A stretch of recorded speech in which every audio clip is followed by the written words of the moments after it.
Welcome to the SystemsLAB debate, Shifting Ground, Reset, Reconnect, Reinvigorate.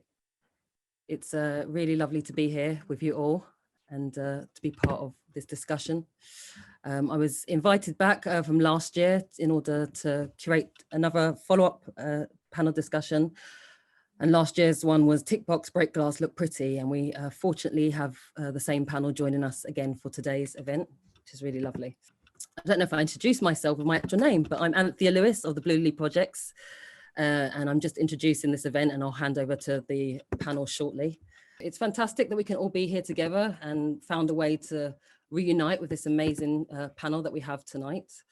And it's just over a year, like I said, from our last discussion. And so it's really great to have the opportunity to reconnect and regroup, which I think is really vital at a time like this at the moment. There's been a lot of instability, uncertainty, and rapid change to our sense of reality.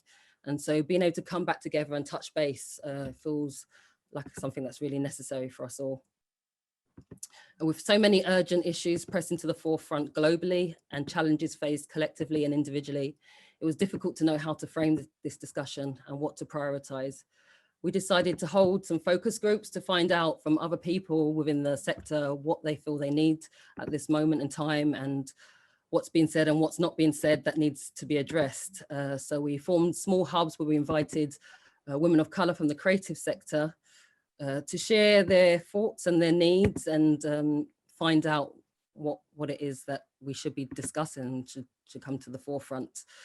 So there were a lot of things that we covered, loads of different things came up, but the thing that resonated most was wanting to feel seen, heard, and be acknowledged in their entirety. So I would like to thank everyone that took part in those sessions and for sharing themselves so generously and for the trust that was generated between us that allowed for really honest and open conversations. The agreement made in that setting enabled us to be very frank with our needs and what was going on for us, and also to be vulnerable and feel able to speak openly without caution or self-censoring for fear of who might be listening or whose ears it might fall on, how things can be interpreted or misinterpreted and what impact that might have, or if there are any repercussions to things that are said. So different conversations allow us to reveal different parts of ourselves. And often as women of color, we are looking at who's in the room and who isn't to inform which part of ourselves can come to the forefront. So it's important to have a dialogue on many levels, in many types of rooms, with many types of people, whether speaking in shorthand with a friend who knows what you're thinking just from the expression on your face, or addressing a difficult subject matter with a group of people you don't know. They're all necessary and sometimes lead to action, or the conversations themselves can be the required action. So we have this space here today. Let's use this time to explore, and whether scratching the surface or excavating deeper, we may not immediately find solutions, but coming together in dialogue, in listening, can create room for possibility. So I think it's time to introduce the panel. So first of all, we have creative producer, executive director, and co-founder of the showcase platform Pan-African Creative, Nika Jonah. We have dancer, choreographer, and artistic director, Julia Cheng. We have director of Something to Aim For, Tracy Gentles, and cheering, facilitating this conversation, an incredible woman who yesterday was announced as the winner of a Baton Award for Thought Leader of the Year, psychotherapist, writer, trainer, and speaker, Estefan. And I'm going to hand over to you now. That was quite an intro from you. Thank you very much. It is absolutely amazing to be back here today. Shifting ground, resetting, reconnecting, reinvigorating the conversation from last year. So welcome everyone. I'm really and truly excited actually to be joined by the dream team, Nika, Julia and Tracy. I'm looking forward to talking to you all today. And most of all, I have to say, I've been thinking about this, the event and the months leading up to it. And I've just had a little chuckle to myself every now and again, thinking, I bet there are some institutions that would have benefited from last year's tick box conversation. We had quite a few gems shared, and as this year unfolded, I think they could have done with our help. So let's see what the audience and the panel can bring to this event today. The shifting of ground, progression or erosion. We're all trying our best to remain standing, but the ground beneath us has been shifting at an accelerating rate, and few of us have explored this terrain. Here's the paradox. At the very same time that the ground is shifting, it's more important, it seems, for each and every one of us not to move, but to hold a defiant stance, or not. The call for movement can still be heard whilst we choreograph the deconstructed dance between structure and survival. Or was that a call for a movement? Black Lives Matter, the warriors' cry is to cleanse their souls, but whose? Retrain and find a proper job. Shall we take the minister to the confessional for his erasure of the creative economic footprint? And we move. The relevance and impact of our industry's actions are always calibrated by the social context in which the decisions are made. History teaches us this, but history is often ghettoized, seen as little more than a disorderly collection of moments from yesteryear. So what will we do with her story from this year? Her, with her disorderly black, brown, BAME, womb. Man, do we need this meshing together to gather strength, to hold our identity? Is this the visibility that we ask for? We have 90 minutes to possibly change both your internal and external worlds. Please remember that this is a conversation. Use the avenues that are open to you to pose questions to the panel. And with true form, I'm going to ask for everyone to start inwards and then move outwards. So panel, anyone who'd like to start, would you like to just give us a brief introduction for those of the audience who don't know you as well? Just tell us a little bit about yourselves in your own words. Hi, everybody. Thank you for tuning in. It's really great to have such a great turnout here and being hosted by Dance Umbrella. My name's Cheng. I'm a dance artist, choreographer, creative director. I'm the creative director of an all-female collective called House of Absolute. We specialize in multidisciplinary practice and performance. And yeah, we're here always as a collective to try and challenge spaces, challenge things and barriers that we're up against on a daily basis and bring them to light in a positive and constructive way. Thank you, Julia. Great to have you back.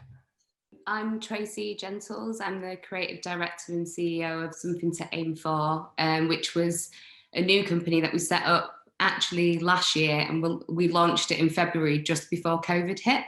Wow. Which was a company that was set up through the support of Wellcome Trust and Arts Council funding, specifically looking at what I would now call pushing through systems of oppression to help marginalised artists to be seen. Now we're kind of working out in this new terrain what our role can be, now that people understand what the new terrain can and should be and include, and who that can include. So my job is the creative director. Thank you, Tracy. It's great to have you back. Nike. Hi, everyone. I'm Nike Jonah. I wear several hats. I'll talk about one or two of them. I lead on a program called Pop Change, and it's all about how we shift the way we talk about refugees and migrants using the pop culture space. So we've been developing that project for the last 2 years, and we've had a few bumps along the way because of, the current situation. I also am one of the founders and exec director of the Pan-African Creative Exchange. It's a meeting point, a showcase platform that takes place like every 2 years in South Africa. And the main focus is about people living on the continent and having an opportunity to be able to increase their touring, their business opportunities and their partnerships with the rest of the world. So having the world come to them rather than having to go out and be challenged with things like visas and things like that. And my other hat, which I think is quite relevant today, is I do quite a lot of work in the space of equality and diversity. I'm a visiting research fellow at Central School, so I do quite a bit over there. But I also do sort of consultancy workshops, policy development for companies in the UK and around the world. Thank you. Thank you, Nike. It's great to have you back also. I both, well, all of you have spoken about your organizations, but I think before we start thinking about what this year has meant for your organizations, I just wanted to ask each of you, in terms of the event Shifting Ground, what does that mean to you personally? And how has the shift affected you this year? In terms of like shifting ground, I don't know if it's been shifting, it's kind of been like opening ground, like just falling into it. I don't know, it's like this, you know, it's like, like a deep abyss, falling into a deep abyss at different times, but also rising to the occasion when you fall into the abyss, which is probably the point that I'd probably like to focus on more as well. Yeah, absolutely. It's lessons learned. So I would say personally it's been, yeah, maybe like one of the hardest times of my life in terms of that abyss. But I've been in that abyss quite a few different times. So, but this one was like a very poignant moment in my life. Something that happened during lockdown, and it makes you reframe your mind and prioritize in a slightly different way, away from what COVID is, away from what externally is going on. It's in my internal circle, that shift or massive pivotal drop. So yeah, it's like I say, the lessons that are the huger points that I'd like to focus on, and that's the way I am as a person. I like to look forward and see how to move forward, accept it, and then, you know, so it's very poignant and super. I feel like it's a great year for that, actually. Yeah, absolutely. So for you, it felt more like there wasn't any surface. Actually, the ground literally just opened up, and it was a free flow all the way down or up. At times there were ground, and yeah, at times I just had to let myself fall, you know. To find you. So flexibility, movement, really. Yeah. How about the other panel members? For you personally, how would you say that this shifting of ground, this change, the change of this year has impacted you personally? I think because I've been a freelancer for about 8 years now, I felt like the ground's been shifting quite a bit. I think I lost a lot of people. I used to live in New York, so a lot of my friends in New York have passed. Wow. Nigeria passed, and quite a few people, close family members, have passed here. And you get into a space where you just start to ask yourself, are you doing what you want to do? And I'm happy to say, because I've done soul searching for so long, yeah, I'm really pleased with the kind of work that I'm doing.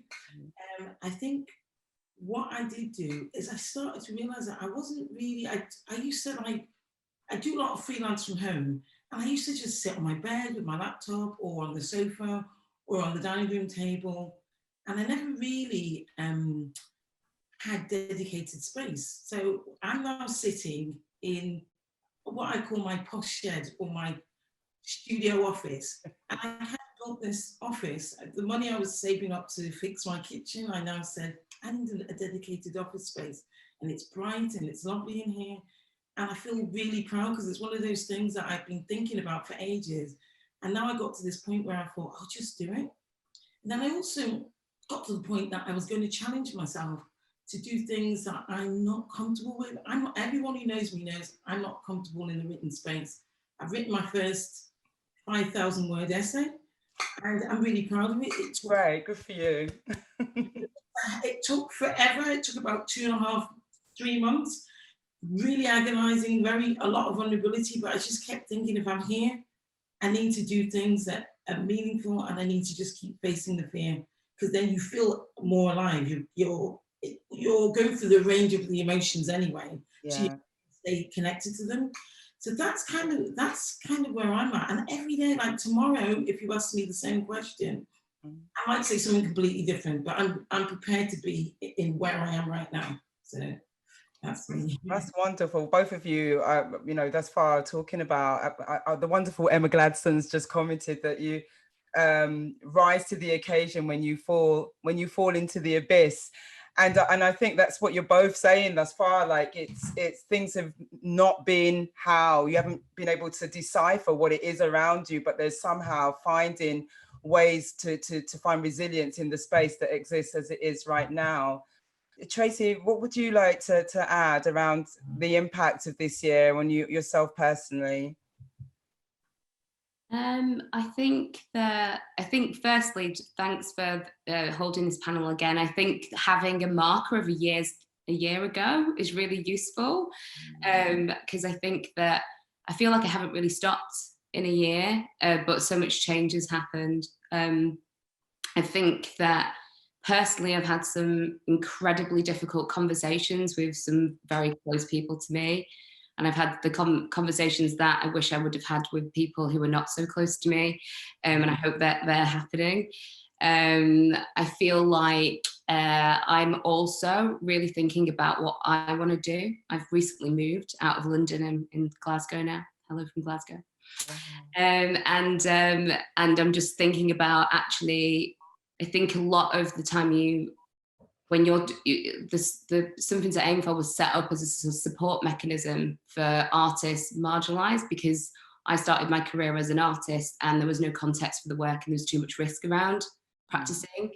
That was like 15 years ago. And I feel like that journey, there's been this complete opening up, and it's kind of like, there's a lot of pressure to ask yourself, can you rise to that in a time when you're going through quite an emotional time and trying to support a lot of people who are losing jobs, who are also going through their own issues and conversations around their own identity. So I think it's just been really complex year, but I'm actually really, I feel better. I think looking at the opening slide, I wasn't very well last year. I didn't feel very well because of the kind of thickness of the oppression. And I think that actually that can only mobilize into somewhere more positive now. And so centering self-care within that is a priority for me now. No, certainly. And self-care is definitely something that we'll be focusing, down on towards the end of the talk today. But I understand that everybody has felt some sort of feeling of movement in this shift that's been happening this year. Actually, you've all mentioned the word identity, actually. And I'm just wondering, how has this year impacted on how you identify yourself? There's, we spoke a lot last year about how people see us, how people define us. Is it the way that we want to be defined? In my opening gambit, I spoke about how we're all getting meshed together somehow. So are we back to being individuals? Do we still need to move together as a group? Are we now individuals? What has it created around you? It's a great question. I mean, I for one have this conversation a lot because people refer to me as Black, and I'm like, I'm mixed race. If you can't talk about my Blackness without talking about my whiteness, I'm afraid. And also there are people might really disagree with that when I say that, because there's ideas around political Blackness, and that's all and a lot of that is generational. I feel like in my mixed identity, it's complex. I think some conversations I retreat to give people space, people who have a definitive idea about their identity that they want to put out into the world. I've always been in the kind of situations that I've been in, been the least represented person there in terms of my identity. So this space is something really rare for me. I don't talk about my identity.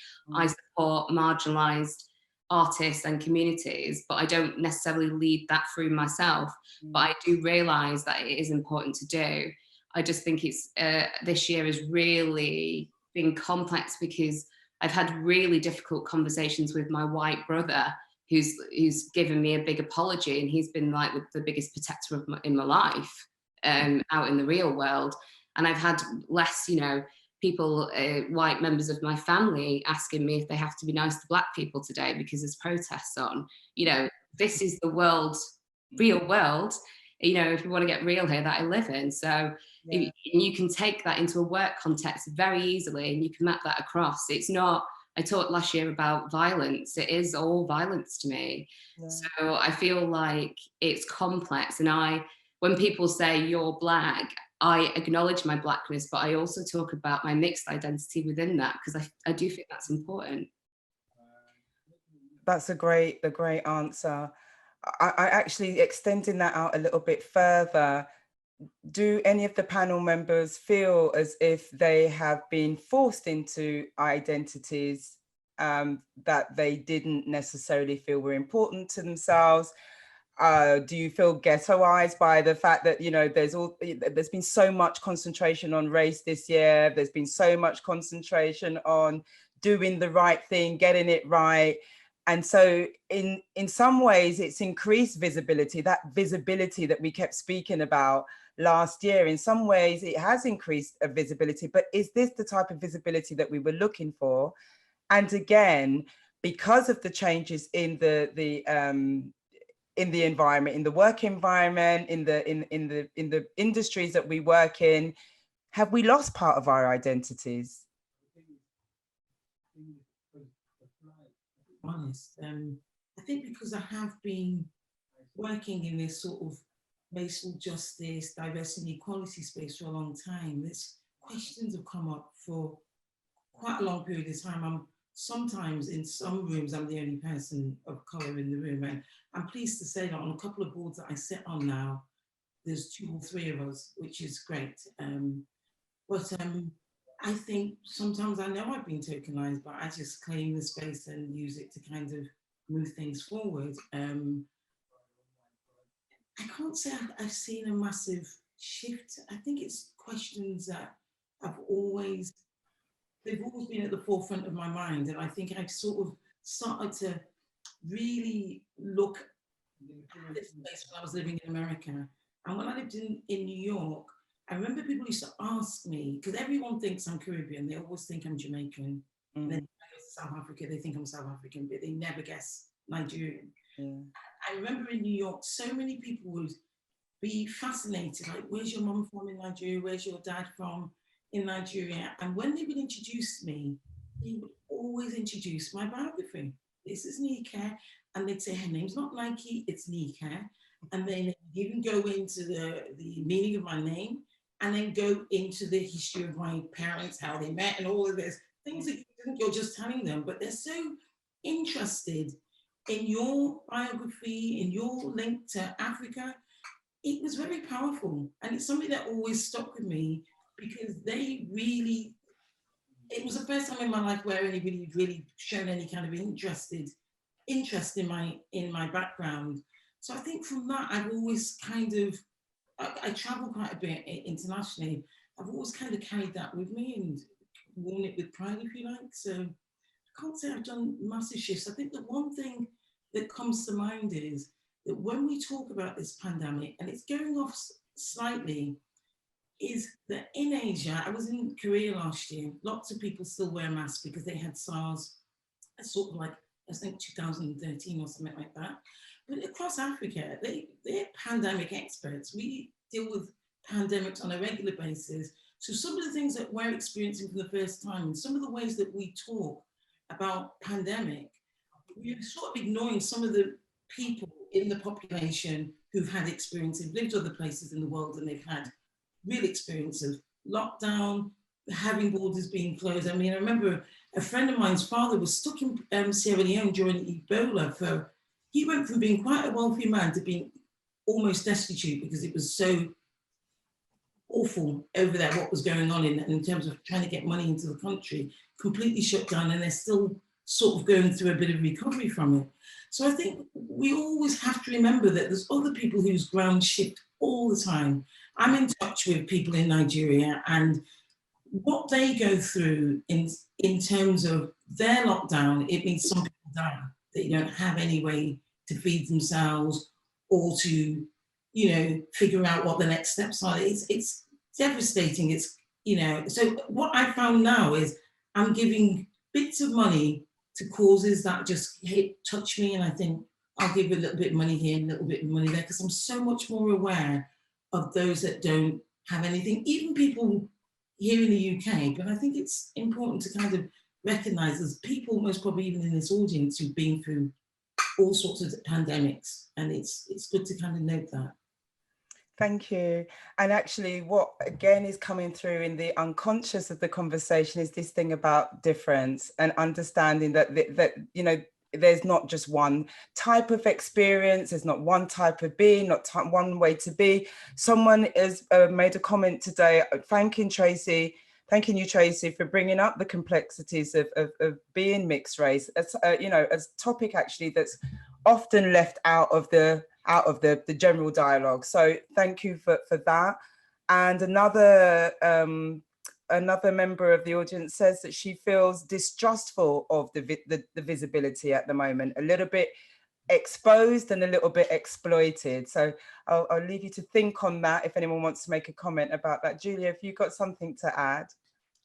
No, I was just thinking about what Siobhan was saying about, I hope it's Siobhan, so it's about pronounce that right. Ah, yes. I just, I really hate pronouncing names wrong. So yeah, and I resonate with what Siobhan's saying, or Chevon was saying, because I don't know, you always grow up with this noticing your own difference and alienness or individualness in spaces where maybe you're the minority, and that happens a lot often. So when that does happen, and you know, even now, like after all this revelation and revealing, which it's not something that's we're not aware of, but actually on a global scale, it's been platformed and, you know, put on a spotlight in a different way, in a more real way, and where people have actually space to open their eyes and ears and time to listen and see it now. So it's in a complete different context, because everyone's been incubating for so long. So when they've seen it, it's different.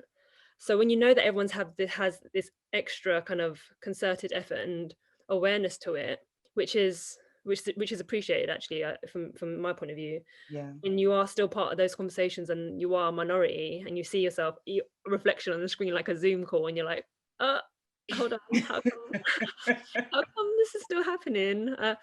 It's like, it is a bit like, but actually I feel more inclined and more comfortable to be able to talk about it and bring it up, and not assume that someone is, and be able to speak to that someone or group, or and be transparent. And I think that's something that I think that's taken out of this year, is people being more transparent and honest and not afraid to speak about those things. Because after I felt like, okay, I feel uncomfortable about it, but actually I feel like I should own that and actually be able to speak about it in a way that's not attacky or pointing the finger, but actually I just to let you know that I felt a bit like this, and I know it's probably not at all in a tokenistic way, but I'll use that to open the door. Like Nico was saying, like my head was thinking, well, I'll use that in a way to open the door. And it's because, you know, I've been invited in the space because people are aware of that.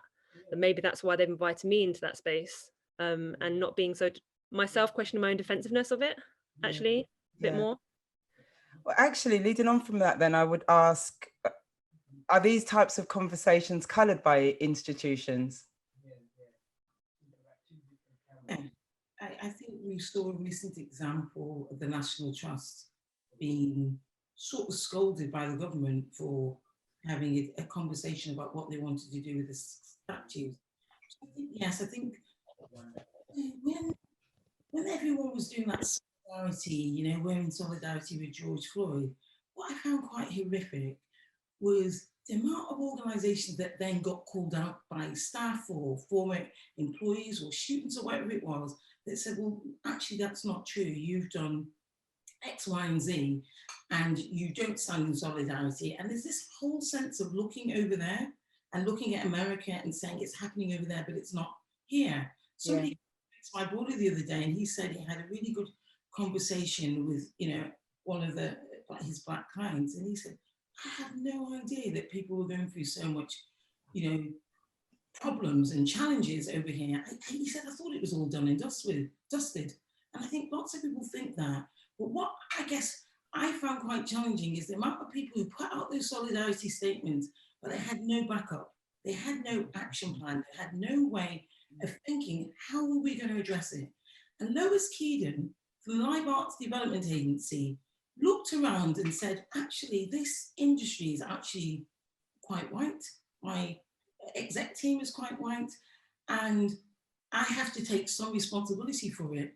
And she stepped down as the director and said to try and make ways she acknowledged that she had some responsibility of failing the sector, and she stepped down. But what I found interesting is it barely got reported. You Google it and see if you can find it anywhere other than their website. It barely got reported because, for me, I feel that's because people want to do, what they want to do is they want to maintain the status quo, but they want to appear like they're shifting. So that's where you get Black faces representing organizations, but there's nothing going on behind, or they're fixing a whole hot mess in the organization, or they're burnt out because they're representing so many viewpoints within their community. So for me, yeah, that's, I feel it's really about diversity, what I'm calling diversity resistance. I've been reading a lot about it, and that's about doing whatever you need to do to resist the changes that come with diversity. So you appear like you're changing and you're shifting, but behind it all, nothing moves, nothing moves. And I didn't say it to be a downer.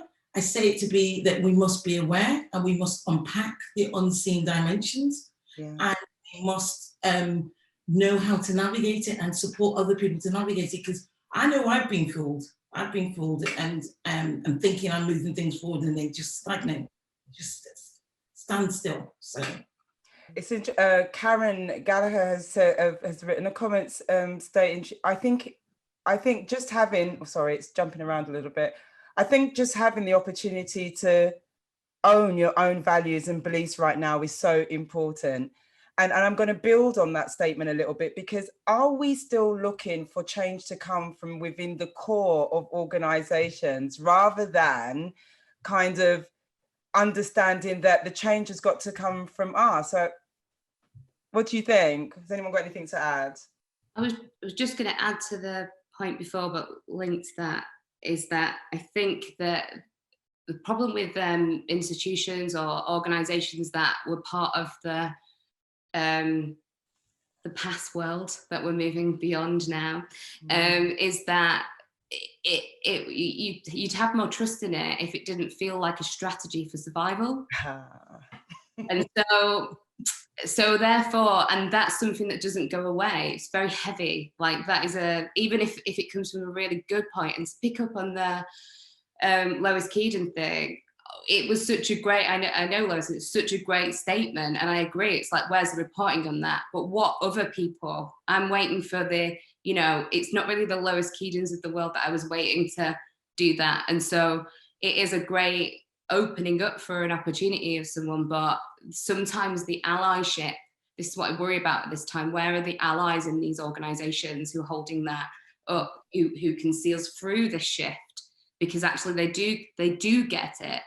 And so there's a little bit of a around this time, but I do agree that sometimes working outside of organizations and within communities, I see change coming from communities, because actually you don't need to go through that, like, what am I being used for? What is the labor I need to take on? Do I have to go through this conversation with this person so they understand how to even work? Or, a lot of what we do at Something to Aim For is working with organizations to help them navigate at this time. One of our partners is the Edinburgh Fringe Society, who we've just started a relationship with this year, which was, and they are really committed to change. And that's after 3 years of them asking us to partner with them. And we said no, because they were not ready. Right. So I think that I see change is possible within organizations, but I think there's a bit when funding is geared towards that, when we're in a time of COVID, when it feels like a strategy rather than the heart of an organization, when it feels like we're blacking out for a Tuesday instead of like we're like, hanging out with our Black staff today, you just like the people. Yeah, I just think that it's easier for change to come from communities now and be trusted. Do you have anything to add to that? What say with Tracy talking about that, it's just making me think about House Absolute are a small collective family, and we're trying to build into be something that's actually more sustainable and have a bit more infrastructure. And we've been working with an institution recently, and will be until next year, until the summer as well. And I've got to say that I feel that quite hopeful from that, because actually it's an institution that is very predominantly white, and of a different class structure, completely different. And when you spoke about risk earlier on, Tracy, and the fear of risk and taking that risk as an organization or an existing institution with decades of history and reputation, that there is a risk to take a more grassroots organization and build them, and because you don't know if that's going to fit into the mainstream, right, or your audience. And so I feel like, yeah, in terms of, I guess I can just go from that direct experience that I'm going through right now, that I feel actually quite hopeful, because actually I do feel that organization is going through something that is coming from the heart, rather than a surface level thing that someone else mentioned here on the chat. So yeah, I do feel that people are ready for change, and maybe if they didn't take that risk, I would have felt like, oh, okay, they weren't ready for that risk, but they dived in. And I thought, wow, actually I was surprised. I was slightly surprised, but I thought, wow, you know, it did make me think differently. Tracy, did you want to say something? Yeah, I was just going to say, but what it'd be nice, I feel like a lot of the artists, and like, because we work with smaller organizations as well to help them become more sustainable, is going, actually, you're incredibly valuable, but also you've got to really unpick all of this, like, I'm the risk, or I am the outsider, to know, actually, if you flip the narrative and you're now crucial to someone's survival, you are incredibly valuable. And that is incredibly difficult to do as an individual who's felt on the margins, or as an organization who felt that you're trying to get into the institution.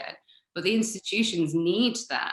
And so how do we negotiate that as a conversation without you always feeling like they're taking a risk on us? Whereas that, I was going to say that's one of the things about this, the diversity. I heard the term diversity whore rattled around a bit this year, just speaking to different people saying that they were getting all these calls and all these jobs all of a sudden, and it was in the name of diversity.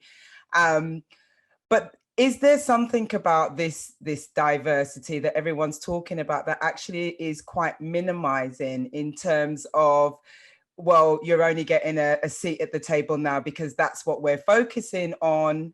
And again, like you're talking about the risk, you know, not that you're just as good as, or you have your ideas are just as great, you're just as great a creative. It's all around, you've just been shoved into the diversity box, is one part. And then the other part is the diversity really diverse? If we go right back to Tracy, what you were saying earlier on in the conversation, Julia, what you say about your experience, about your particular ethnicity, and how it's, you know, I never forget that last year when you were on the panel and you stood up and you said how many people like me in the audience, and there weren't any, you know. So is the diversity diverse enough? We talk about diversity, it's always around us, it exists. The whole room is diverse. You always have to marry it with equity. Absolutely. If you look at equity in terms of Julia looking around the room, she's not represented in, across the arts, in theatre, in dance, she's not represented across the board. And so I think that what's happened a lot of the times with diversity language is it gets muddled and people get a little bit confused around it. And around words like, I do it myself as a shorthand, but actually when I say diversity, I always marry it to equality. And the example I always give is, if you look at an all-Black women's theatre company, an old approach would say, they're diverse, they're all women, we know theatre, marginalised women's voices, they're all women and all Black. But actually, new approaches to diversity would say, actually, if they're all Christian and they all did the, you know, Goldsmiths and they all did the Oxbridge and they're all from the southwest of England, or they're all Caribbean, then actually they're not, because we now need to intersect it with religion, class, geography, all these other spaces that really allow us to keep questioning. Nobody's off the hook. Everybody has to do their bit. So when you were talking about institutions, I think it's everyone's responsibility. Everyone has something that they can add. They might think it's small, but there's a value in that, especially if it comes with a lived experience, which people are so desperate to get their head around, you know? Yes. For me, if someone asks around diversity, I always think we must always look at it, and we know in the arts that women are marginalized in it, people from social economic groups, working class people are marginalized. So if you intersect with disability, a Black person, a Muslim, you got so many more hoops to jump through. And I would say, look, I'm quite well positioned. I sit on some quite elite boards and stuff. I still challenge. People look at me and go, oh, you've got it made. I'm like, you have no idea what the struggles and challenges I have within those spaces.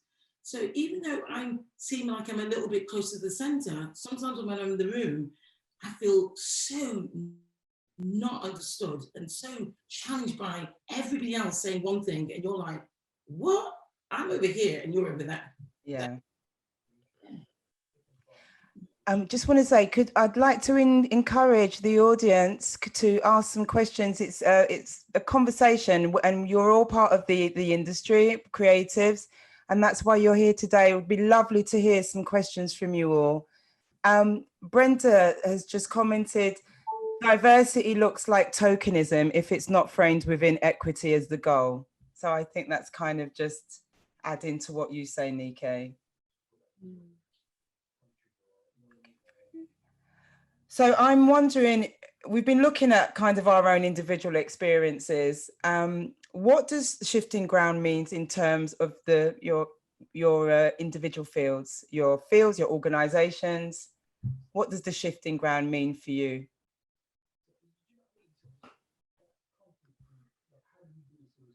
In terms of the work that we're doing and things like that. Yeah.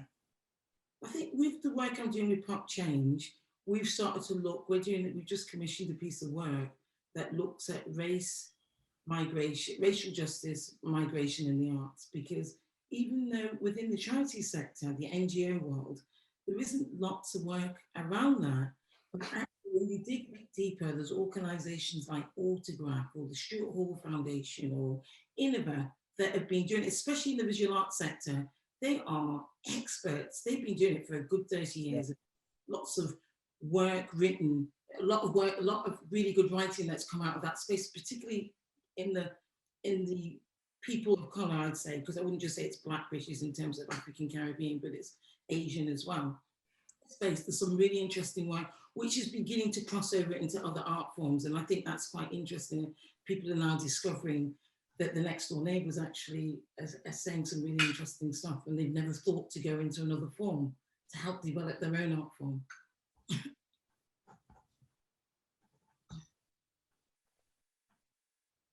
Julie or Tracy? Yeah, in terms of House of Absolute, and you know, there's things I'm doing individually as well, but I'll talk about House of Absolute a bit. We're really taking some time to not rush to have to do things and just produce and make and generate. So that's what we've been using as a year to, as I said, about rebuilding infrastructure and questioning our own sustainability within this sort of state that is even more going to be more tough on us. So from some projects that we've got aligned for next year is looking at challenging intersectionality of classical art forms and the art forms that we embody and are involved in our disciplines of like dance, hip-hop dance forms, as well as contemporary dance with classical musical forms, and challenging what underground music scene is of the UK jazz scene and how that intersects with classical music, and challenging what performance is, challenging what as a whole concerto or like orchestra, how do you look at the individual personal stories rather than just as a whole body of people, so that we're looking into the deeper way of self-reflection and being able to share that rather than an aesthetic of something.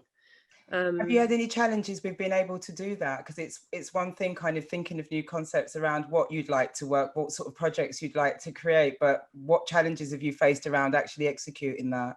I mean, at the moment, it's still in the early stages of the wheels turning. But I've got to say that I feel like I've been able to speak and I've been heard in the meetings that I've had, or you know, externally and internally. So at the moment, I feel like that's quite genuine and real. In terms of other like personal stuff, I founded a artist safeguarding wellbeing hub with 2 other co-directors, Nadia Gardner and Nicola Wilson Clark, around sexual misconduct in the dance scene, specifically tailoring to the hip hop scene, but it's really prevalent. So that's a massive thing that is really challenging different things of, you know, gender comes into it as well, gender biased relationships, values, as someone mentioned about values earlier on. And it also comes onto, like, you know, if you look at hip hop dance and also our cultural differences, it goes into like decades of what the body means for us, our ownership of our body. It goes into like decades of maybe colonial thought and trauma in the body. So it kind of is quite a massive project, but some things of, if you look at diversity, and you know what Nico was talking about, some things I've been looking at is what accessibility is to those sort of spaces, looking at gender fluidity, gender imbalance of spaces, and just questioning that awareness ourselves of what are we not including in here. If we can be a bit more diverse, what are we actually think, you know, we've got a Chinese person, we've got this person from that person, but what about ability, mixed ability, or, you know, just it's there's a lot to do. There's a lot to unpack. Tracy, is there anything that you want to add before I jump in with the next question? Well, we in response, we launched a company and thought we were going to do something very specific, building on the work that we've done. But when COVID happened, and then there was George Floyd, and then the real ripping up of ground, as we're talking about today, we refocused our work, like pivoted massively.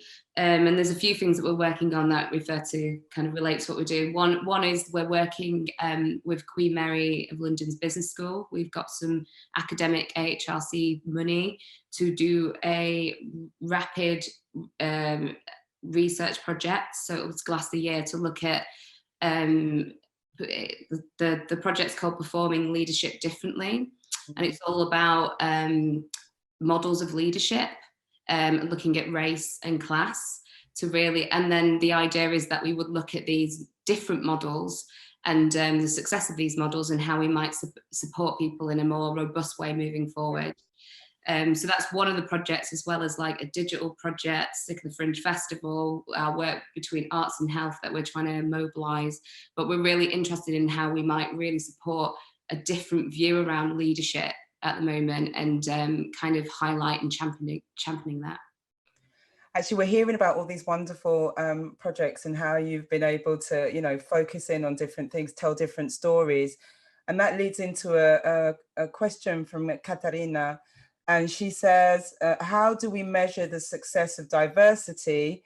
As in, what is the actual practical measures we would take to know we have succeeded? Is it the correct goal? And how does diversity as a goal fit in with ensuring we are hiring people who are qualified for the job and not just ticking boxes, especially in the context of really grassroots organizations with much smaller teams? So there's quite a bit in there. So if we just start with, how do we measure the success of diversity, as in the actual practice measures we would take to know we have succeeded? Is it measurable? I think it is, but I think it's never measured by the same standards of everyone else. Diversity projects in the Arts Council, other people had other measures. We had far more scrutiny. Every year I was at the Arts Council, I ran a showcase platform, and every single year for 8 years, I got audited. And they told me it was random. And then one day I met the auditor. It happened to be, you know, Tim Campbell, who won The Apprentice. It's his wife. And she said, no, they gave me your name. It's not random. They give so every year I got audited. and they never found anything. But a Black person leading quite a high profile program of like that, I'm talking over 1.3 million a year, was 10 million at the end of it. We got audited. Other programs didn't get audited. Other programs got rolled out of the organization, and they're all thriving, a new direction, own art, all of these that were all part of the programs that were catalyzed in the Arts Council and then moved out. I think also you have to give it time. You have to not just look at economic measures, because you are not look at social measures alone. You've got to also look at the value for the arts in itself. If I look at Decibel Showcase, I ran that for 8 years. I now, because of the experience of doing that, I'm running a showcase platform based on things that I learned on Decibel, in South Africa. There's no way I could have built that from scratch. It was the intelligence that I gained from working inside the organization, understanding how things work. That for me is a legacy program of the Performing Arts Showcase. But how would that ever be captured?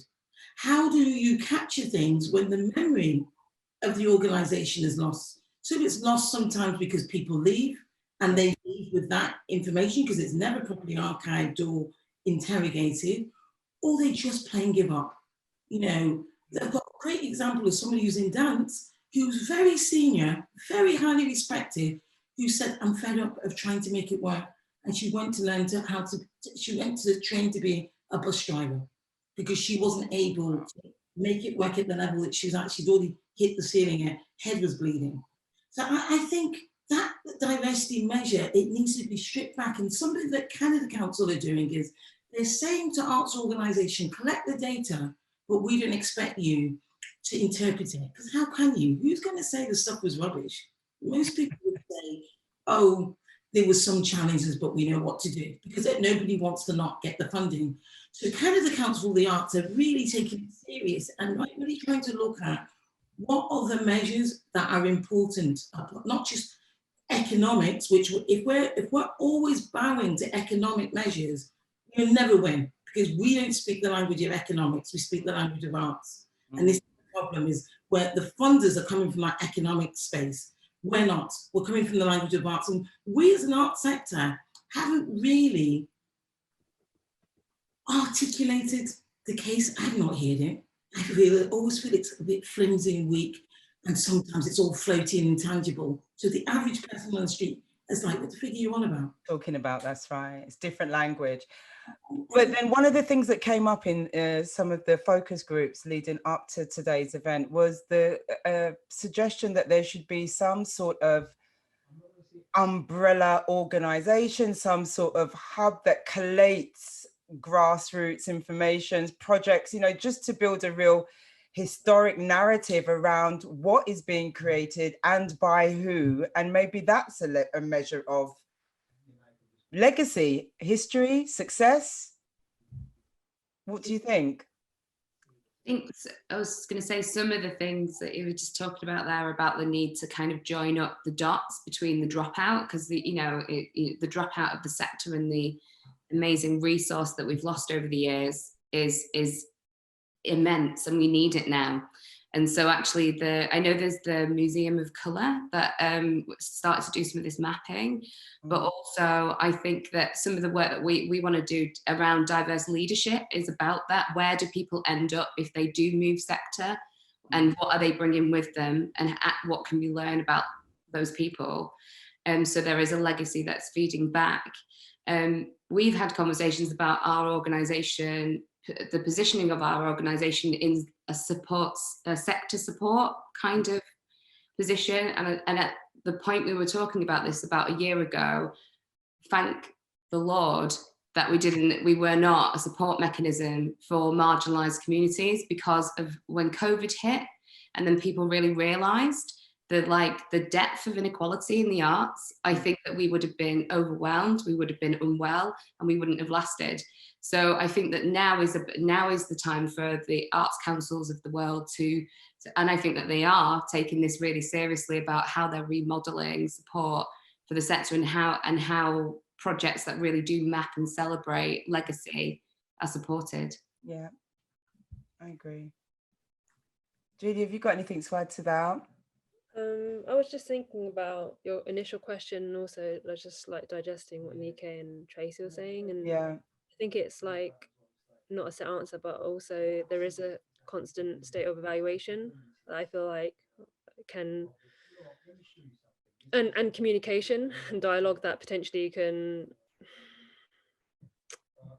bridge a space where that maintenance of communication is continuing.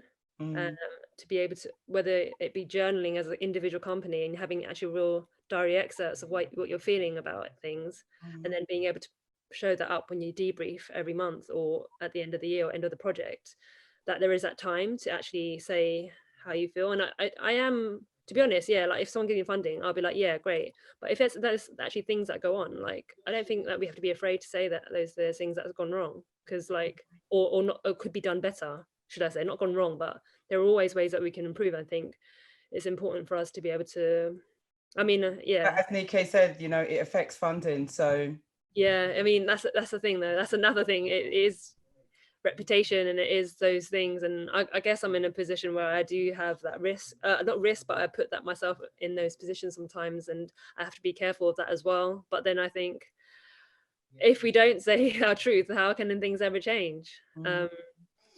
Yeah, and I just thought about like that maybe like archive legacy, or like maybe there's spaces that we can actually start building and investing in, so that there is a legacy of the contributors of people who from decades back. Because if I think about contemporary dance and the people who brought contemporary dance even to England, one of the people, my teacher's teacher, and he was from America, but he was a black man who in his like 50s had transferred and brought loads of stuff over here. But if you go to the building that he founded, there's no recollection of him. There's nothing in there of him. I just know that because it's my teacher, right? But no one else in that building, which is a famous building of contemporary dance, there's no plaque that says his name or nothing.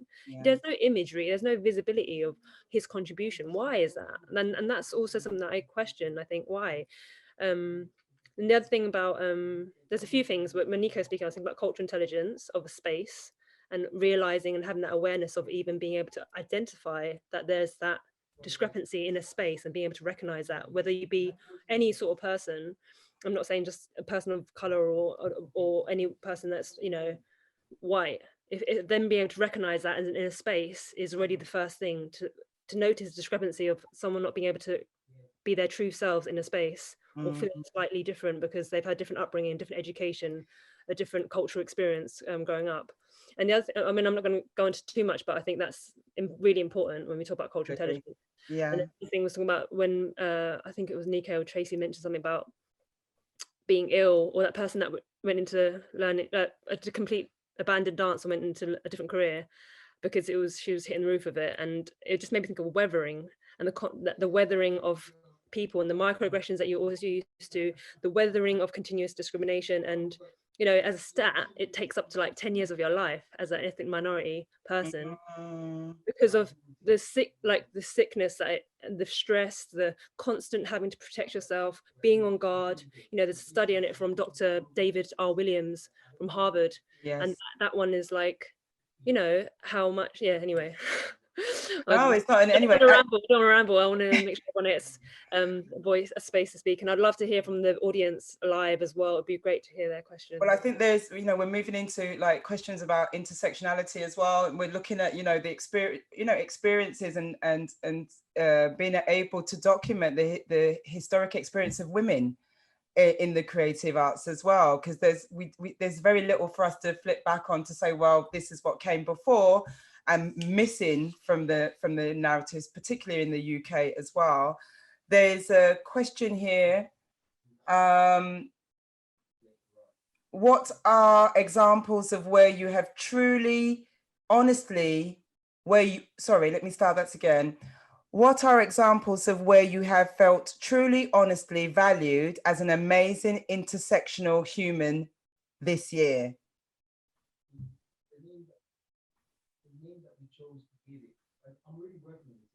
The amazing bit is the one that you're like, oh, was it that?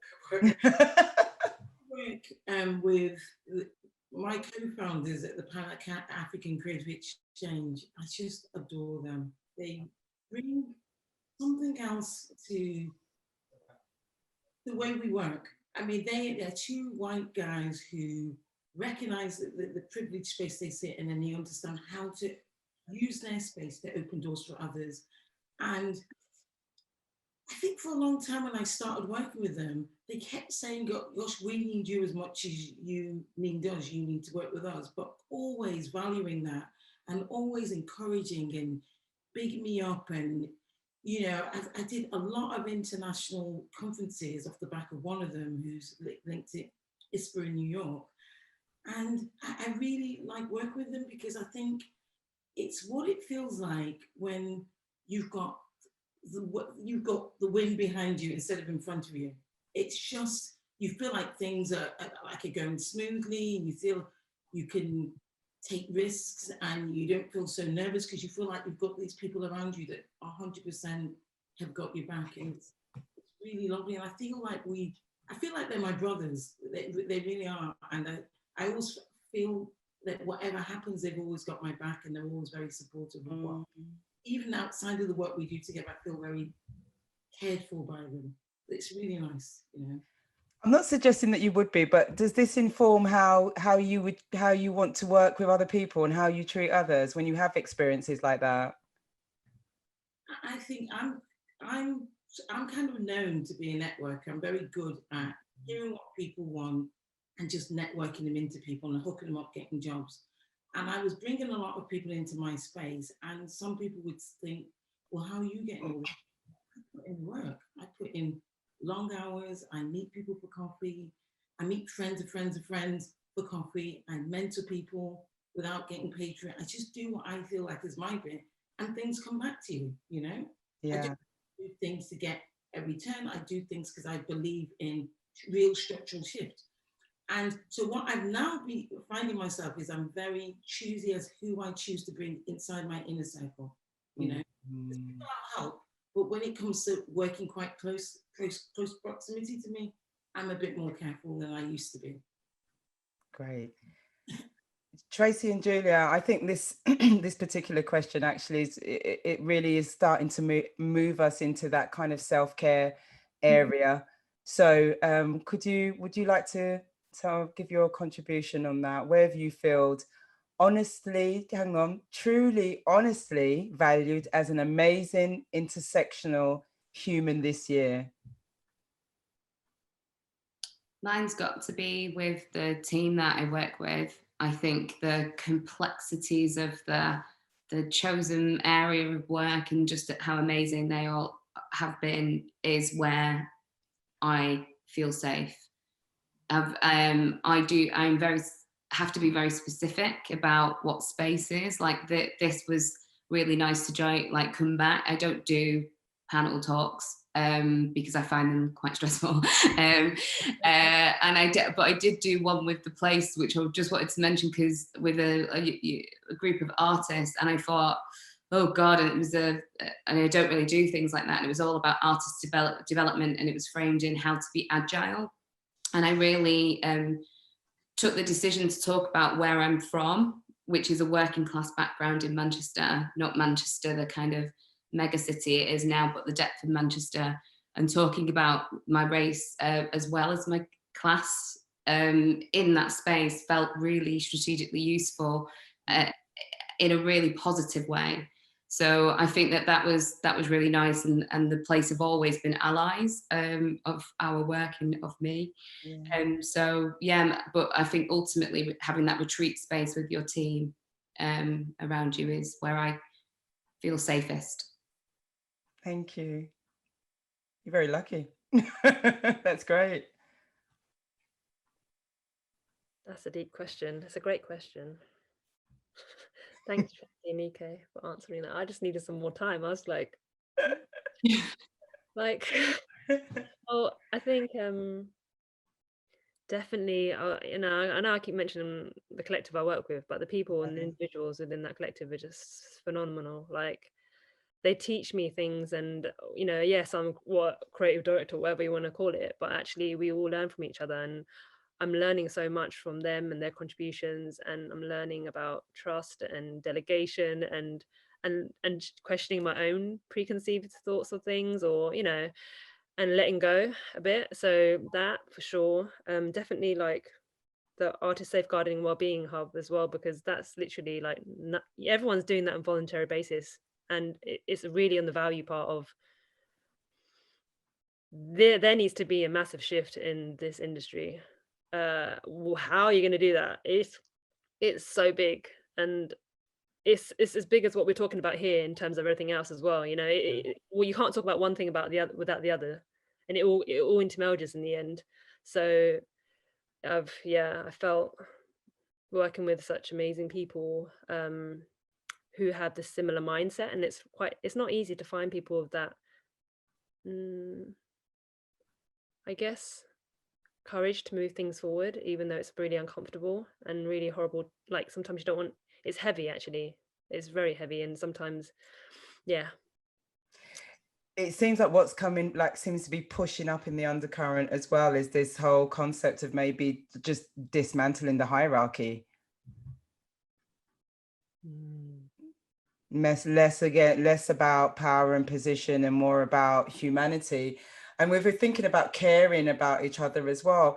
I mean, I jokingly refer to the comment from the minister about going out and getting yourself a proper job. I'm wondering how cared for those in the creative industry felt when such comments, such throwaway, and it is paraphrased, I hasten to add, but just how does it make you feel?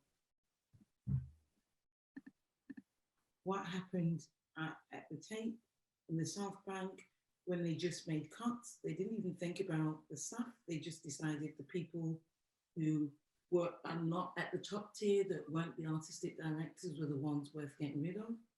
And you're seeing who inhabits those spaces. The spaces inhabited by migrant communities, people of color, working class. No conversation. And remember, there was all those against the Tate because they really hadn't handled it responsibly, yet they will send out that message of solidarity, which is their arts. I think where's the well-being for people like that who are already in quite precarious jobs, 0-hour contracts, not very good contractual conditions in the first place. Often, and I say this, and I really have to watch myself, is the amount of people that write to me and ask me to speak, and you're scrolling down and there's no money. And I start people and say, I know why you're asking me to speak, and I need you to pay me for my time. And some woman wrote back quite flippantly and said, it's just a conversation. I said, yeah, one that I need to be paid for. That was a huge apology. And I thought, it's only because I was most probably broke and thought, actually, I kind of need to start standing up for myself and saying I need to get paid. And even if you can't pay someone, I think mention it so that feels more equitable than people going, oh, not getting paid again. But if you say, look, we can't pay you, but we can, let's speak to us, let's see how we can trade off, then that feels a little bit more like you're recognizing that you're taking something from them. Because that is good at you. It's like what Julia said, it's that weathering, where you almost, even when people come with a good price, you're almost kind of double checking everything, thinking, have I missed something? Because you're so used to being exploited. And that is our sector. We're very positive as a sector. Yeah. Yeah, well, I think you touched on some buttons there. There's quite a few, hands up inside the comment section. Katerina's saying, is the underlying theme of all of this really a need for genuine community, acceptance, nurture, welcoming, embraced, being heard, and important, valued, etc.? Absolutely. Yeah. Spot on. Yeah. So as we're moving on into self-care naturally,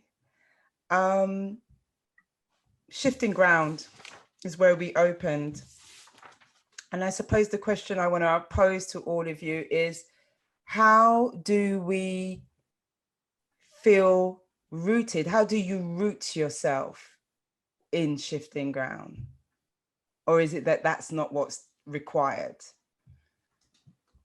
Is it standing firm, or is it being able to move? I think maybe a bit of both. I think reflecting and listening to yourself and just knowing if it's something that's not working for you, really addressing it. I think also gratitude. That's a big one. Like, lots of people are always asking for things, but they don't think about what they've got already. Like, how are you grateful? And not in that kind of airy way, but really looking around and looking at the good things, because I think it's really important that we think about what's good. You don't think about the negative, because that will attract that into your space. So if you're thinking about what is good in your space and giving thanks, remembering to give thanks around that. That's me. That's how I do. I have to wake up in the morning and be grateful that my family are well and that I have a job that allows me to work online. I have a safe home, nice neighbors, food in the fridge, electricity and gas that's on. You know what I mean? Other bits and pieces, and nice people around me, people that care for me and that comfort me. It's important. You know, some people don't have that. Yeah. Siobhan Edwards, are you there? Would you like to ask the panel a question? Yes. Hi. Hi. Yeah, it's Siobhan, by the way. So you. Sorry, Siobhan. Yeah, that's fine. I just wanted to ask, because this is a really amazing conversation that you're all having, and as someone who's started actually teaching 16 to 18-year-olds, so they're the ones who are about to, really get them go into this dance industry, and I'm very mindful of the shift that is happening, and I just would like to know people's viewpoints in terms of how to prepare them, I suppose, with all that is happening, with all that's being raised to the surface, rather than, just teaching them a technique class and then they leave and then they're just out there in the big wide world. Yeah, like how can what it is that we're speaking about today, can that be brought into the classroom in a sense to really inform and nourish the younger people who are about to venture out into the dance industry and find their way, and all coming from different backgrounds as well. Like, I was just curious about that. Thank you, Siobhan. No probs. Anyone like to take that? I think that it's really hard when people just coming out from studies right now, like super more than even any of us who've actually had a chance to experience the industry. Like that's been on my mind actually. So appreciate your question. I think that rooting is required from the other question that was asked by Dawn, and I think that is probably something that can help, is just giving a sense of awareness of different tools of grounding oneself, and they can be very quite simple practical tools, and the other thing is also just questioning, or maybe even having a space where everyone is dissecting their own values and purposes, or like their principles as people, and maybe questioning what those are, because of we've all had different upbringings, right? So I think when you know what your intention is for what you're doing, you can always be rooted. Like, why are you doing it? Why do you want to go into that industry? What is it that you want to? Otherwise it could be for more I want to do that because I want to achieve this, achieve that, but what is it actually? Like, your deep is it because your deep intention of why you're doing something, and normally that comes from what your values are, rather than like movement technique or ways to just develop movement or your movement language. That is important as well in terms of what process of creative processes and how to create, how to practically make work. However, I think when you're rooted in your intention and your values, then you can always come back to that when there is lots of like stormy disturbance outside, or you get slapped in the face because you're like, what, man, that person like said that to me, you can't talk to me like that. Like, it's those things that make you think, do you know what, man, like to give that level of expectancy of expectation as well, that actually it's not all like giving a realistic overview. I think, I mean, what about you, Nike, Tracy? What do you think?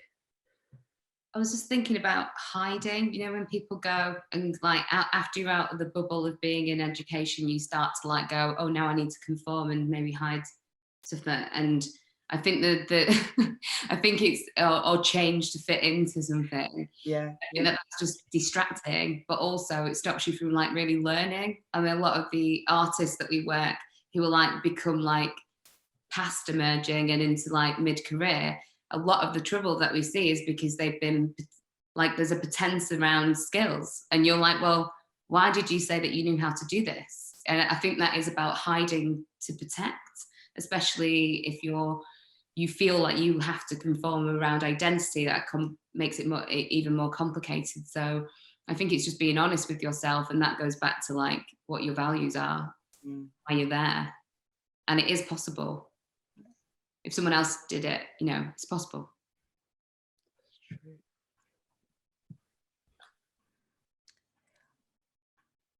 Also, Siobhan, I'd like to just add that, you know, the thing that I love most about this platform that SystemsLAB, Blulilli, and Dance Umbrella have provided is the fact that it is a conversation that we've come together to come. It's not about experts and everybody else. It's about us all having that conversation together. And I do think that these kind of forums can be reproduced in places of education with young people, and have their conversations with each other to see what their expectations are, what their experiences are outside of the classroom, bringing those in and encouraging thought and dialogue and stories to be told. So I think that these kind of platforms are, you know, things that you can replicate in your own institutions of education. Thank you for that. Thank you. And we have Karen Gallagher. Hello, Karen. Hi, Karen, if you could unmute. Hello, Karen. Hello, everybody. Lovely to see Hi. you all. Fantastic conversation. And I'm really sorry to drag you back to just a tiny bit of it because I couldn't get in straight away. I'm really interested, and we may not get time to answer this now because I know we're running out of time, but I'm really concerned about this whole idea of the ticking box syndrome, you know, for measuring art and culture. And I know it's not the correct way. And I do worry that we are in this kind of, you know, neoliberal kind of context of constantly just looking at product over process. So I just wonder if we can begin to have that conversation more about how we measure impact that is not necessarily tangible. And wonder, have there been any experiences thus far within the panel, or maybe it's something that we can open up, you know, along the line. But this idea of not being too tangible is something that really interests me. And as Nike said, you know, money talks, and we have to move away from the money and really look at some kind of practical interventions where we can really totally analyse the process that artists are going through and making work.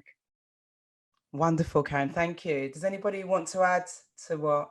I think that I haven't got any answers, but I know that from the work, we're doing a bit of work with the This Institute, which looks at arts and health, and also they've done a rapid review around, and a lot of that was about evaluation of artwork and the impact and things like that. And I know that there is a lot of unpicking of evaluation at the moment. So I think it's not going to be quick, but I know that that is, people are trying to support people in different ways in different communities. And I think there is this desire to change the current model of evaluation.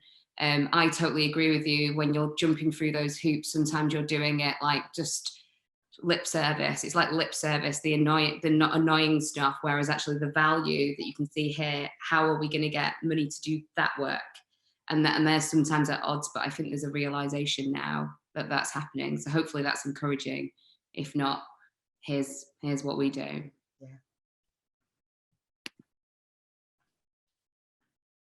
Nike, we've lost your sound. Hear me? Ah, there you go.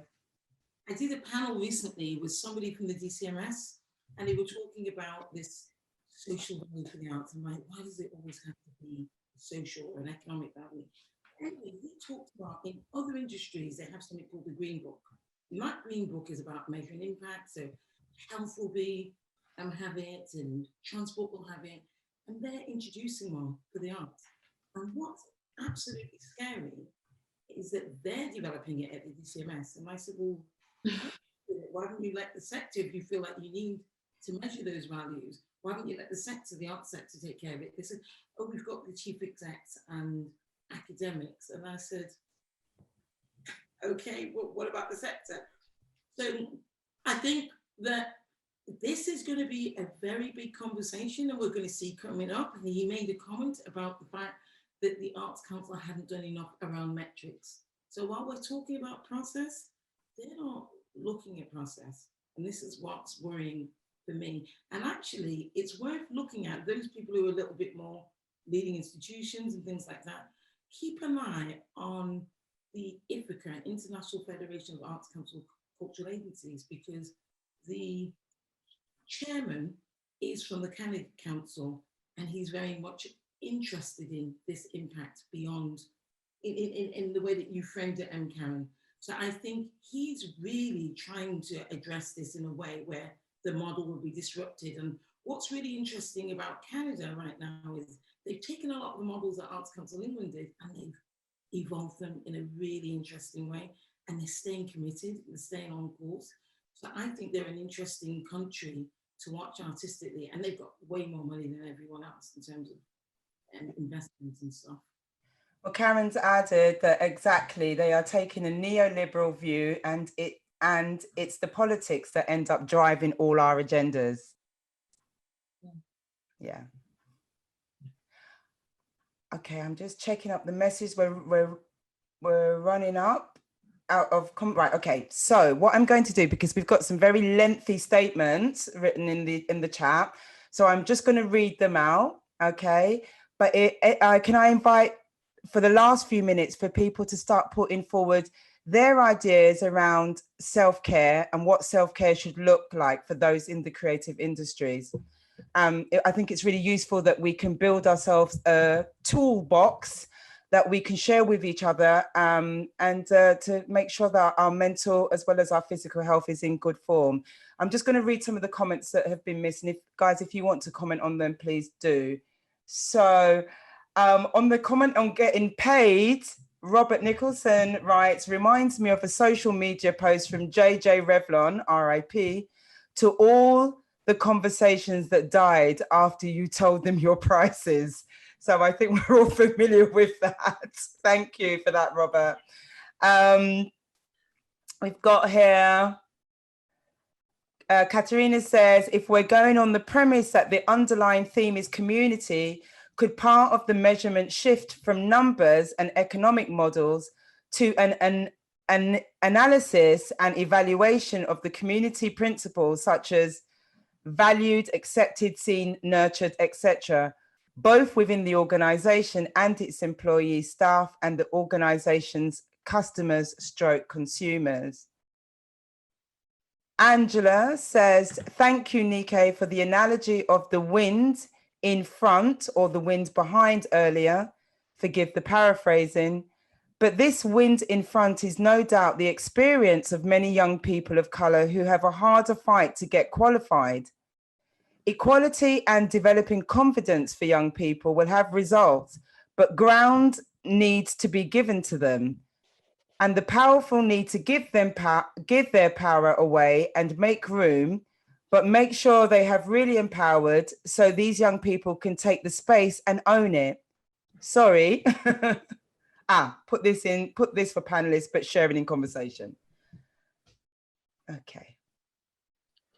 Anyone got some self-care tips? Oh, Nike, sorry, your sound keeps dropping in and out. Did you want to say something? I think they're right. I think that's why we all do our bit. We have to bring people along. We have to make introductions.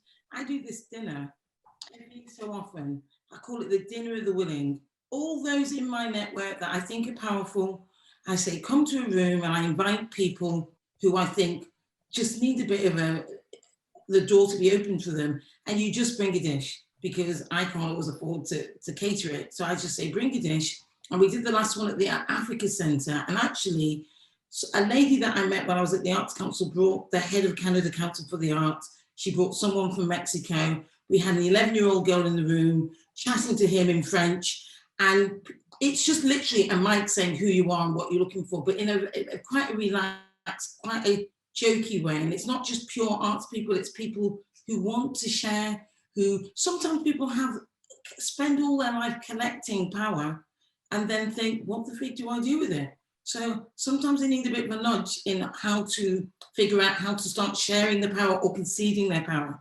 So I think you're right. I think it's hard, but I think the first work must come with you. You must work for yourself. You must not always be looking on the outside for people to revere you or tell you how amazing you are. You have to be rooted in yourself. So you have to develop your confidence and your self-esteem. And for people who've grown up and in challenging environments or living in a country where you're feeling like you're worried every day, it's a lot of work. But that's what will help build resilience, and that's what help you sustain yourself. Because I meet so many amazing people that have zero confidence. I find it shocking that they've achieved all these great things. And it's normally women, and women of all colours. I find that with a lot of women, and I find a lot of women of colour are operating 2 or 3 levels below where they should be, because they'll see a title and they'll think, I can't do it. Yeah. I'm like, you're just not called a director, but you're doing it all. So I think you have to do the work inside. You have to do your internal work first, therapy, spiritual, whatever way you do it, but you have to kind of center yourself. Lovely, I love that. Just to say, everyone, because we came on a little bit late, we're going to run a little bit over. Loving that idea of your dinner, Nike. I think it's a wonderful concept for people to, bring their own dish to the table, because we keep talking about this mythical table. Bring your own dish to the table and have a bite, and maybe force some other people to eat as well. That would be great. And quite a few of the audience members like that idea as well. Here we've also got self-care from Lauren, understanding your personal parameters and boundaries. Spend time with these, emotional and physical, she says. Spend time with these, understand what they mean to you. How do they feel? What do you need to enable these? And then set these and respect these spaces. But don't be tempted to let those boundaries blur. Letting friends WhatsApp during your digital detox weekend. Okay, thank you. Katerina, good health, I feel, definitely consists of a strong exploration and identification of self-identity. If I know who I am, what standards hang on a second. Katerina, why don't you just come and speak? Come on and join the conversation. Yeah, come on, Katerina. It would be wonderful to hear you say this yourself, please. Hello. Hello, can you guys hear me? Katerina. Oh my God, this is honestly, the whole time I've been listening, I'm like, ladies, I want in on this. Yes, well, you're in, please speak. Yeah, well, just to give some context, I'm a coach. I studied psychology at university. That's the space that I come from. And a lot of that is from my own self-exploration of going through everything that was spoken about, like, who am I? What is my identity? And I may not have experienced that in the context of people of color, but I'm from Australia, currently living in London. My parents are immigrants from Italy. Mm-hmm. So even being brought up in Australia, there's kind of a sense of, well, am I Australian or am I Italian? Because in my home, I feel Italian. Like, that's my culture. But then when I step outside of the door, who do I become? And what's the context of that? So it's like, I'm not Italian enough to be Italian, but I'm not Australian enough to be Australian either. And so that really forced me to reflect on what is my identity. And I said earlier as well that I feel like sometimes the way we define our identity can further disconnect us from others. So for example, if I identify myself as an Australian Italian woman, then there's 3 things there that I've used to separate myself from others, which is Italian, Australian, and woman. So in my exploration of self-identity, I often reflect on how can I make it as raw and fundamental as possible to not disconnect me from any other human being. Yeah. And so for me now, who I believe myself to be is just an expression of consciousness, plain and simple. That's it. Beautiful. Thank you so much for sharing that with us. That's wonderful. Yeah. So for me, that's what comes into good health, because I think that all kind of feeds into what I said about if you know who you are, which includes how you want to be treated, what conditions help nurture you and feed your soul, then it's easier to walk away from the things that don't, and it's easier to stand in your power, which means rather than the external environment influence you, you have more of an influence over the external environment. Yeah, fantastic. See, that was wonderful. Thank you. Thanks so much, ladies. I really enjoyed this. Wonderful. Dancing from her, listening to yeah. her. Dance, but like I'm in panel and I can't dance.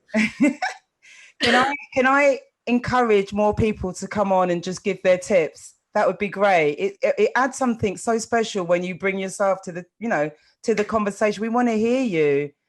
We speak so much about being invisible and being voiceless. And here's your chance to be heard. Anyone else want to come forward and share with us? We've got from Liz Chan here, know what fills your soul and do this regularly, at least once a week. Walking in nature, eating good food, consuming art for your own pleasure, not for work.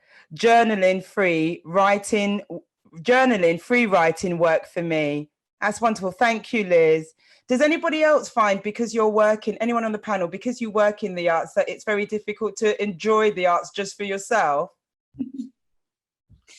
Yeah. But you're always working because your head's going about. That's why when I was building the office, it was a complete escapism for me. I didn't think about the arts. I just thought about getting the right screws and what I could get cheap on eBay and things like that. And I really, really enjoyed that process of just completely separating from it. But it's very difficult because you see the creativity and everything, and it's hard work. It's very difficult to switch off, Oh, we're saying goodbye to Karen. She says it's been a pleasure. Thank you, but she now has to go. Thank you for your contribution and for being here, Karen. Thank you very much. Oh, I think I must have taken my eye off the ball. Can we just squeeze a few more in? 1 second. Using a journal to help process your trauma, so it might become anecdotal, not relived. Hold on, one message. Liz, quick, come on and have a chat with us. We're wrapping up. Hello, Liz. Liz Chan, yes. Oh, yes, Liz Chan. Can you hear me? Hello? Yes. I'm so excited to see your face. Oh, Liz, have you got a question or a statement for us? Just going to, I just thought I would talk about why I mentioned that about consuming art for your own pleasure, really, because art is something that really feeds my soul, but because I work in it as well, specifically theatre, and it's been really hard for me to watch theatre online or even some film and TV, because sometimes I do work in that as well, and it's hard for me to enjoy because I'm thinking about work and whether I'll get work soon, etc., etc. So I've been finding myself reading a lot and reading a lot of poetry, just reading more literature, and really enjoying it and doing a lot of writing for myself. So to be consuming and practicing another art form, knowing that this is for my own soul and not to earn money. Wonderful. And my career has been really, really nourishing, and I wanted to share that. Thank you so much. And that's wonderful for us to add that in just at the end of our talk today. Thank you. And to add to your comment, Liz, we also have having time to be creative just for the sake of it. No pressure to make a successful product, allowing time to make mistakes and grow from them. Everyone's telling me off now because I've got to get off. But play is so important for us to play together so that we can become creative, and the best things happen in play. As a therapist, I can vouch for that. Play is where all the mess happens. The mess is where creativity happens, and everything that's messy is enjoyable. Playing, sex, all sorts of stuff. So I wanted to say to you, in terms of our self-care, we've had many suggestions from the audience today. And to add into that, we have think about what's good, get paid, focus on gratitude and joy, journaling, provide spaces for thought, movement and difference, have some therapy, speak to somebody, speak with your friends, stay connected. I cannot thank you all enough for taking part in this year's conversation. May there be another one. In the meantime, look after each other, look after yourselves, look after your mental health, and remember that mental health is mind, body, and soul. I want to say thank you to our panel members once again, Nike, Julia, and Tracy. Thank you for giving us your time today. Thank you to Blulilli. Thank you to SystemsLAB. Thank you to Dance Umbrella for giving us this platform to have these conversations, for us to stay connected, listen to each other's stories, and hopefully make change happen. Reinvigorated I am. Thank you. Hi, I popped back in briefly at the end. Obviously, you said thank you to everyone on the panel and Dawn for bringing this conversation to us all, and also for all the work and projects that you're doing outside of this, all that you're contributing to the creative sector and to try to connect people and support other people in their art. It's all really valuable. And also, this is Emma Gladstone's last festival as the artistic director and executive of Dance Umbrella. So just a huge thank you from all of us to you, Emma, for all that you've done for so many artists and so many opportunities you've given people. And we just wish you all the best with the rest of your adventure, whatever you decide to do next. I'm sure it will be amazing and we'll follow whatever you're doing. So thank you. Thank you to SystemsLAB for giving us the opportunity to come back here again. And thank you everyone for being here. Much appreciation.